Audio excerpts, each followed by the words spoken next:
நண்பர்களே, இப்போ என்ன பார்க்க போகிறோம்னா, இங்கே பாருங்கள், ஆந்திராபாத்தில் டேம் ஒன்று பார்க்க போகிறோம். சோமலகுடம் டேம். டேமோட பேர் சோமலகுடம். பாருங்கள், எவ்வளோ அழகாக இருக்குது பாருங்கள்.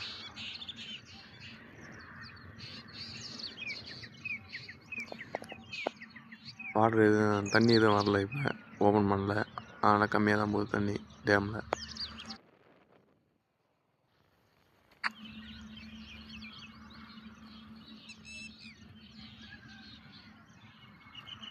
மேல் சைடு டேம், கீழ் சைடு தண்ணி வர்ற இடம்.